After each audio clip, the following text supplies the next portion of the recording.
It is early spring in season 7 of my Gets Lazier Every Year lazy gardening experiment.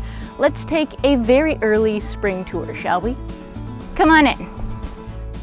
First, let's just walk right over to this barren wasteland because I know that some Karen in the comments is gonna say, Anne, your garden looks awfully empty to be giving a garden tour. And I would love to tell that person, why, yes, it is. And that is my first and most best lazy garden tip. If you're one of the people that on the very first sunny day of spring heads to your local garden center and buys tomato plants, cut that out. We want to leave our soil covered, put to bed until it's actually time to put our plants in the soil. Because here's the thing, every single plant has an ideal planting temperature.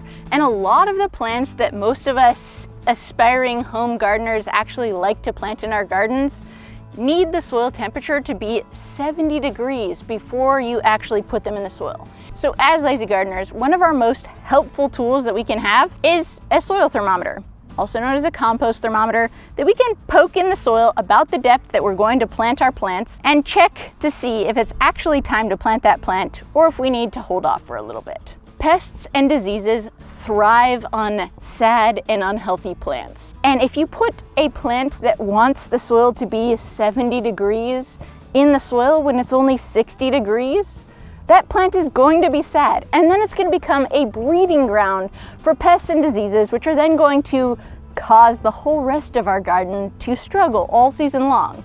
And we don't want that. So our first tip here is have patience. Have patience, don't be in such a hurry when you get impatient. Let's try not to get demonetized and go look at something that's actually growing. Things like brassicas and other cold season crops.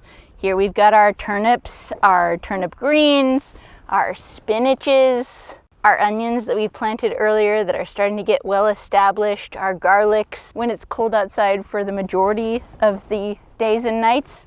A great indicator that it's a okay thing to plant is something that has the word snow in its name, like snow peas. But even though these are in fact snow peas, I covered them with a little wood turning shop shavings during our recent hard frost because that's what happens in the 40 seasons that happen in Tennessee in the spring. All of the false springs early in the season are not actually indications it's time to plant your sweet potatoes and other warm season crops, but you're pretty good to start your snow peas, your brassicas, your cabbages, your broccolis, the other things that you just scoop right off the plate into the trash and then eat your steak instead.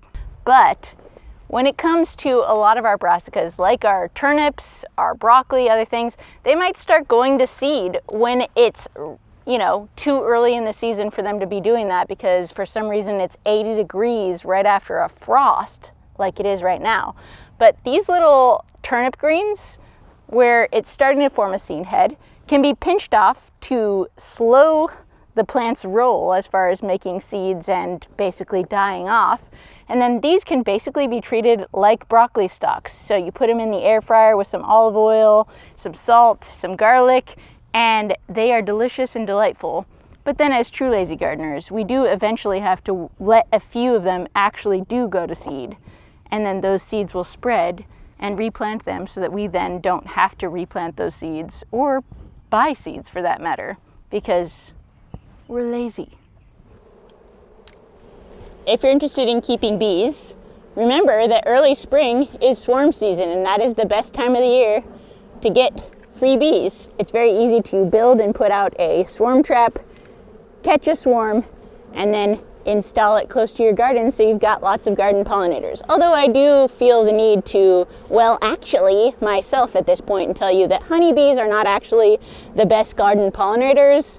They do pollinate, and that is very helpful, but there are lots of other good pollinators that we'll talk about later in this video, because many of you, dear friends, will be shocked to find out what it is that pollinates our favorite pawpaw tree. It's pretty gross. I started keeping bees 12 years ago to face head-on my lifelong fear of bees, And since then, I have been nearly killed by my very own honeybees multiple times. And that, by the way, is not an exaggeration. Once, I got stung 70 times from the neck up, and that was a real treat. However, here I am still doing it 12 years later because I'm stubborn and because, well, you know, save the bees and all that. Revisiting the entrance of the garden, I would always be remiss not to remind you that we keep our garden tools in the way, on the way. Is it a huge eyesore? Absolutely. However, my God! Oops, sorry. I just remembered why I was going to move my entire garden into raised beds this year, because Farmer Adam, when caring about a beautiful shot, does not actually care about the garden at all. And he just stepped on this one precious little blueberry plant that I harvested from the forest that I have been absolutely babying because it's part of an experiment that I'm trying to prove a very important point about how pH in our soil doesn't matter. And he might have just unproved my point because he crushed it. Anyways, will some of these tools deteriorate over time? Absolutely. But seeing as I have not paid more than $10 for any of them and even left outside, we're on year 7 of being here, and I've only broken 7 tools so far. So we're doing pretty good. All that to say, buy your tools on Facebook Marketplace or at estate sales. Please don't drive up the price because of my great idea I just shared with you.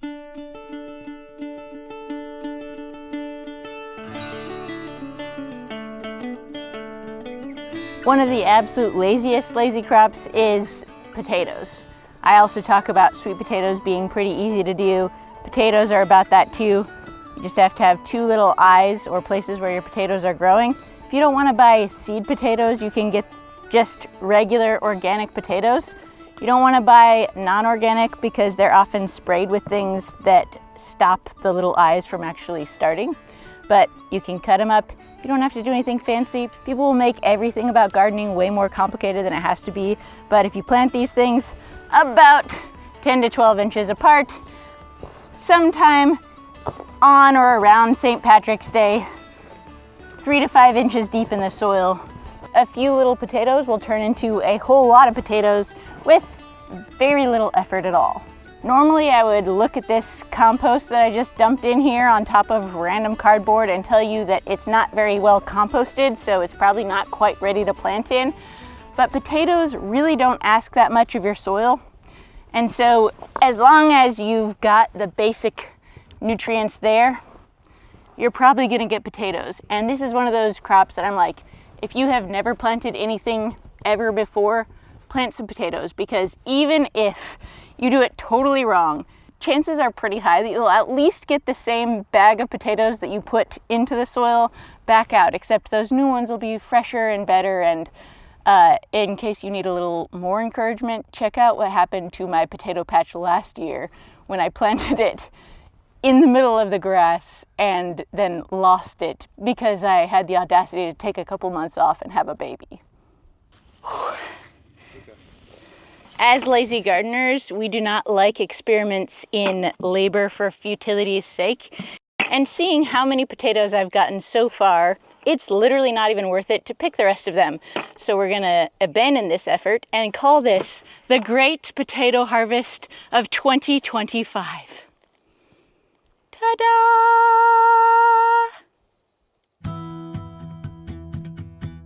But anytime I am putting any new beds in, or doing what I'm doing here, which is just dumping a random pile of compost and some stuff in it into a bed that's not one of my perennial beds that doesn't get disrupted every single year, is I'll sprinkle some Redmond Mineralite or Soil Build or Soil Grow.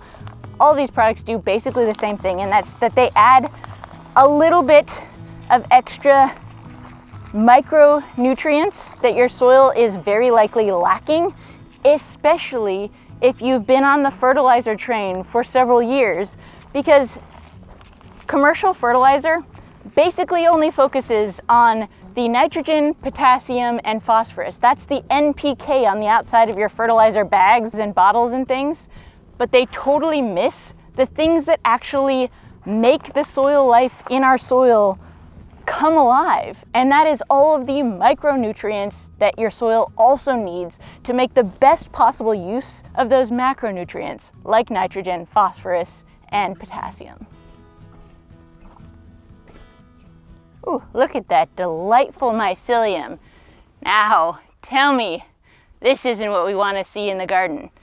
By the way, if you're ever pulling stuff up in your garden and you see these little white hairies, it is not mold. It's actually the sign of your garden doing exactly what you want it to do. These are basically tiny little mushroom roots, and these are the nutrient highway system for your plants, for your soil to be able to have what it needs to get your plants everything that they need without you as the gardener having to sprinkle on fertilizers, amendments constantly, etc., etc.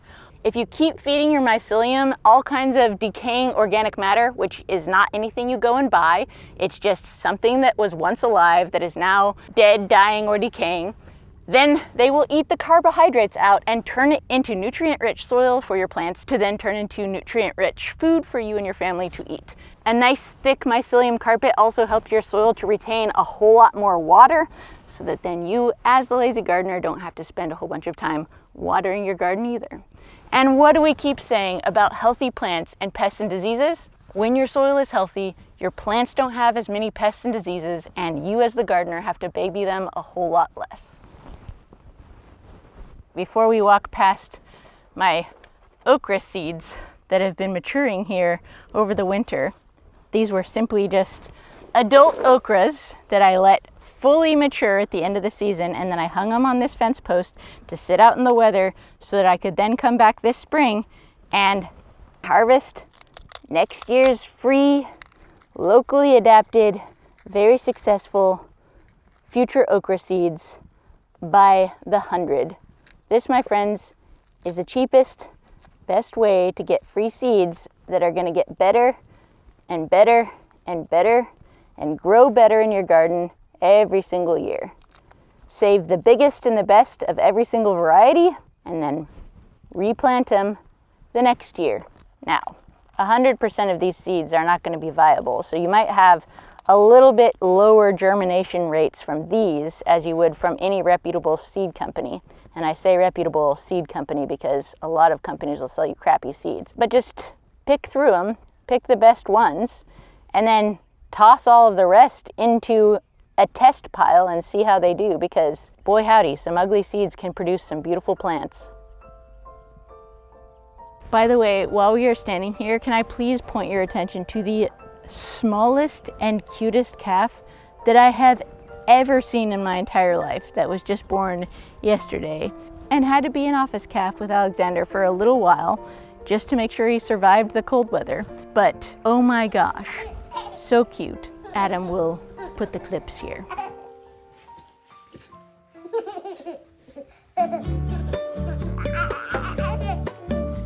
Hey guys, Adam here, coming to you live from the Enchanted Tiki Hut. But I wanted to pop in for a second and talk about the sponsor of today's video, AG1. I don't make a ton of appearances on camera. I'm usually behind the lens where I am destroying blueberry plants, but I am incredibly grateful for all the nutritious food that Annie grows in our garden. But let's be real, balancing life, editing videos, watching Alexander, and having a nutritious, balanced diet, sometimes it doesn't happen. And that's exactly why I started drinking AG1. I've actually been a customer of theirs for a few years now, and I started doing it because I really wanted something that I could rely on for my foundational daily nutritional supplement. This one scoop delivers comprehensive daily nutrients and it supports my whole body health. The best part is that it's super quick. I just put 1 scoop of AG1 into 8 to 12 ounces of cold water.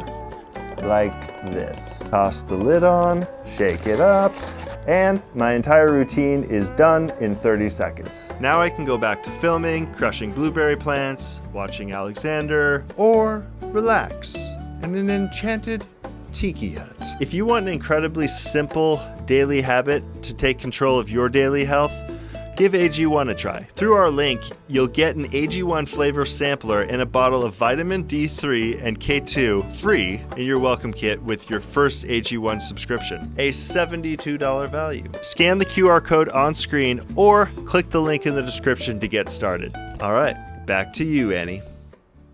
Even though I think that lawns are a huge waste of space and we should all probably just lay down some cardboard and plant some gardens, one thing in Tennessee that we are never short of, especially early in the season, is a whole bunch of grass. And grass is one of my very favorite free, quote-unquote, fertilizers that'll pull double duty. Now, as long as you are not using a ton of nasty fertilizers or other chemicals in your garden, and you are making sure that you're not actually letting those grasses get long enough to go to seed, grass clippings are one of the absolute best sources of free nitrogen and mulch, so it's basically pulling double duty that we could possibly get. If we take a moment to paw through our little clippings here, we've got dock, plantain, clover, vetch, dead nettle, and of course plenty of grass. And all of these things combined are obviously going to give our garden a nice boost of nitrogen, but they're also going to give us phosphorus, magnesium, potassium, all of the things that we actually need in broad spectrum format for our plants to grow well. And that's why this is far, far better than any chemical fertilizer we could spend our money on. So why are we still spending our money on chemical fertilizers that are ultimately going to make our soil less healthy and our plants more reliant on us to take care of them? This will be good for a whole bed, so let's take it and use it, shall we? Just like when humans eat candy and things that aren't very good for them all the time, they easily get sick, they have weak bones, and our plants are exactly the same. Chemical fertilizers give our plants a quick boost of energy. That's why they suddenly green up when you put some Miracle-Gro or whatever else on them. But the reason that so many gardeners have so many issues with pests and diseases in their garden is because they're basically just feeding their plants candy all the time and then wondering what's going wrong. Healthy soil, on the other hand, is teeming with life. We have fungal life growing on decomposing dead matter. We have worms galore and all kinds of microscopic little bugs that we can't see that are doing all of the work that tractors and tillers and chemicals that farmers have been using to try to replicate what nature will automatically do on its own if we just let it do its thing and give it a few extra tools to help it along its way.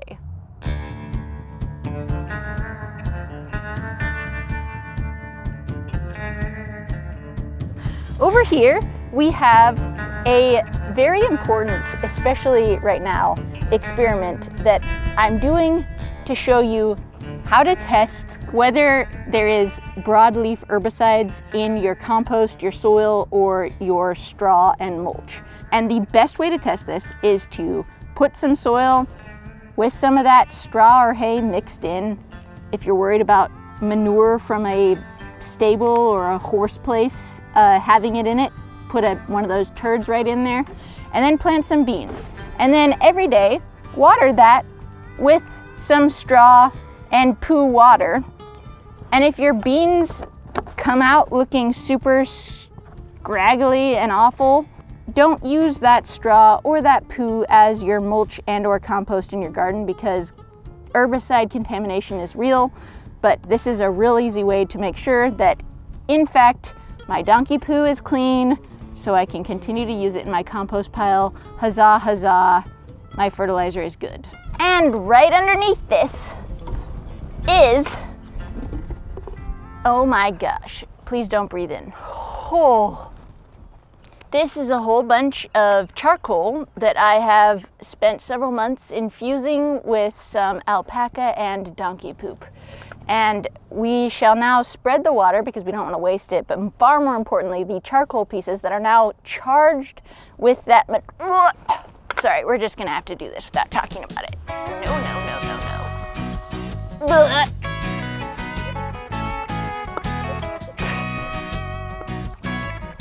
Well, the sun did a good job of putrefying.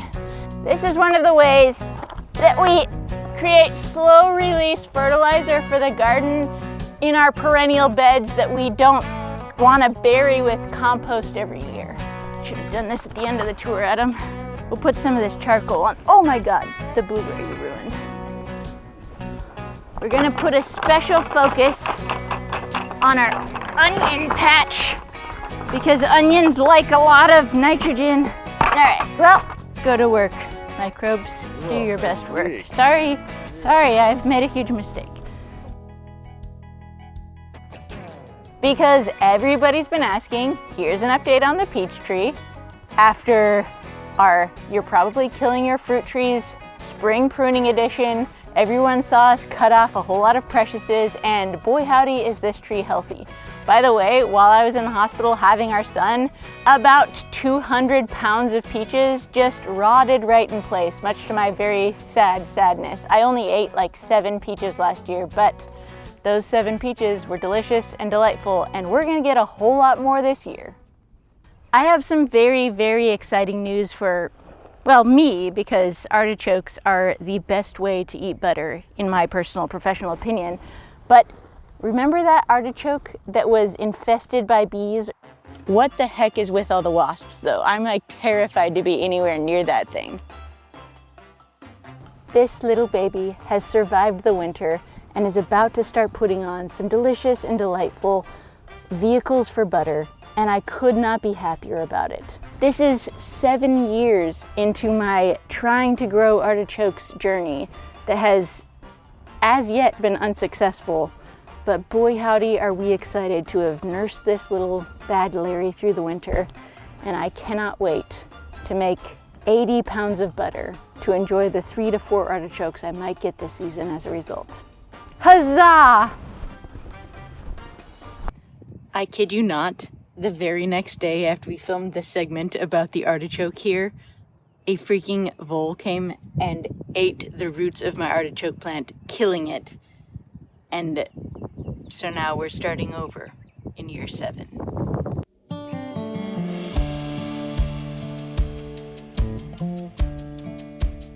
Under this board, we have what will ultimately be about 40 pounds of carrots. And because Tennessee's springs are so absolutely wild, getting seeds to germinate in the soil is really difficult, and carrots aren't really one of those things that you can easily transplant and successfully do so. So what I did here was dig a tiny trench with my finger, tossed the seeds in it, got this nice and wet to start with, put the board on, and here we are now 9 days later. I'm finally starting to see the little seedlings start coming up, and I now know it's time to remove the board and let these seeds do their thing.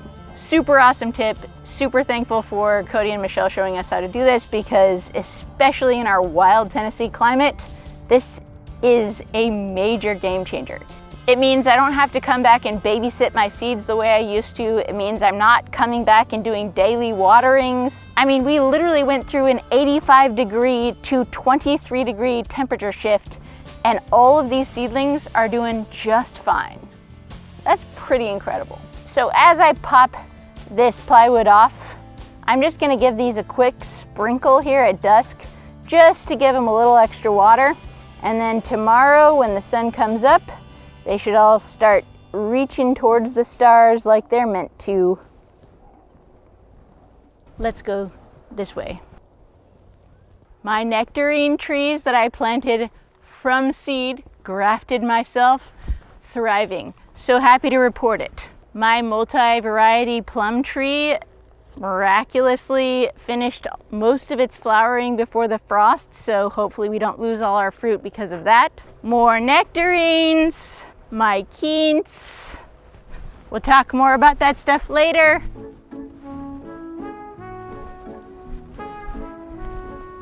This, my friends, though it's probably the ugliest piece, is my propagation station. This is where all of my grafting experiments, my planting from seeds and then grafting to those seeds, and all of that stuff are actually happening, and it's going great. Remember how we brought the root of our rhubarbs from our Washington farm back questionably illegally on the plane when we visited last year right before Alexander was born. Oh my gosh, my rhubarb! I planted rhubarb in hopes of someday having a rhubarb forest, and boy howdy is there rhubarb to be found now. If only I could be this successful growing rhubarb in Tennessee. Since I know the new owners definitely are not going to care or miss them, I'm gonna dig up a few little things and maybe try to restart some of Grandma's rhubarb back in Tennessee. And the TSA agent who had pulled me aside unwrapped my very questionably looking organic packages and had said, "What the heck is this?" And I told him it was the root of a rhubarb plant, to which he replied, "The root of a rhubarb plant? Oh my stars, this is the most fantastic thing I've seen in the airport today." And he allowed me to go through. All that to say though, we got the rhubarb here. We planted it in buckets so that we could plant it in the sun early in the spring and then take it into the shade during the hellscape that is Tennessee summers. And hopefully we can pull it through. Lucy, can I help you?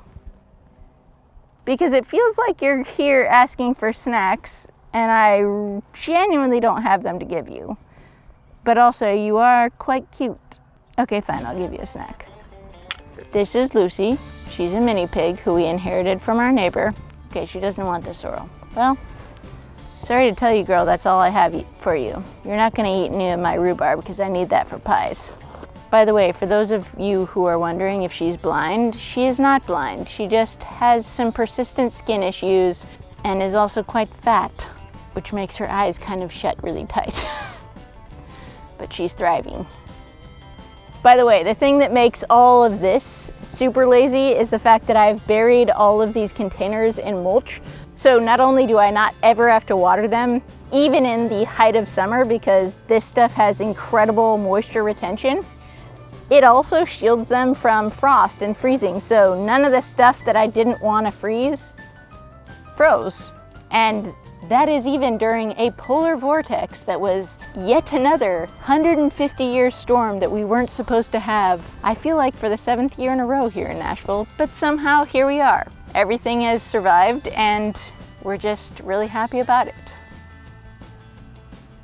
As we're casually walking through my orchard, I don't want to actually start on a plant that looks dead, but I just do want to show you this really beautiful purple flower to let you know that it's definitely not dead.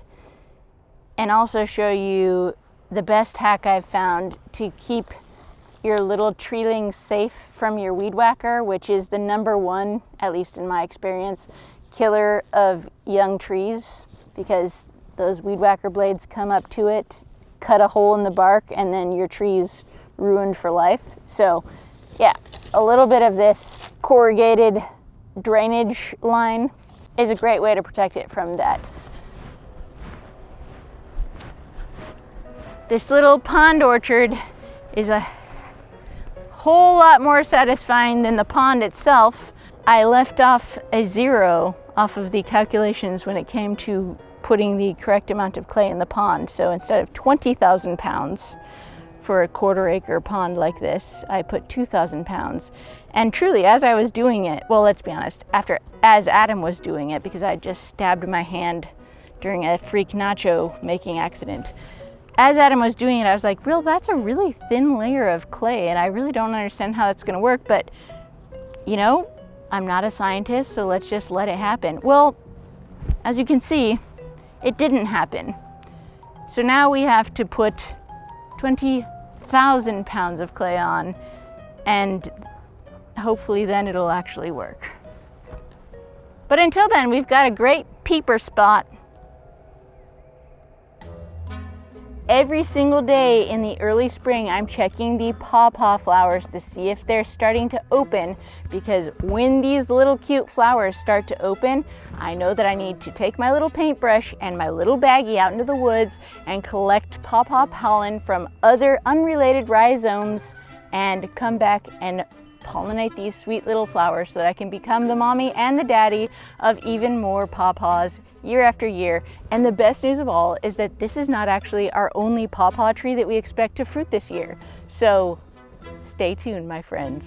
I mentioned earlier that honeybees are not the only pollinators we need in the garden. Pawpaw flowers smell like rotting meat, which attracts their pollinator, the fly, to come and pollinate and make fruit. Rotting meat fruit. Delicious. Moving right along, every spring we do a very heavy pruning of our kiwi plants, and we prune them back to make sure that we just have our leaders where we want the growth to grow and our little fruiting spurs where, by golly, I hope we actually get some sweet little fruits this year. Speaking of heavy pruning, we also want to give all of our grapes a very extreme haircut. We pick the 2 leaders that we want to get the most growth from. We isolate that growth to a small growing area, and that will concentrate, at least hopefully. We want to concentrate all of that energy into a little bit of grape growing area, and that seems to do really, really great. If you haven't already, early spring, as soon as your soil is workable, is the best time to plant your garlic. The better time would probably be before the first frost, but here we are now. There's still a bunch of garlic that we have. And we also check the growth of the garlic that we already planted last fall, or that, we let Mother Nature plant for us when our garlic went to seed last year. We also check to make sure our strawberries don't have too much crowding in their beds.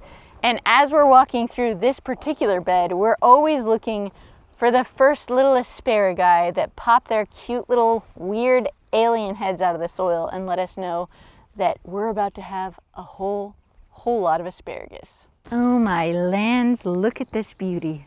Oh, sweet delight.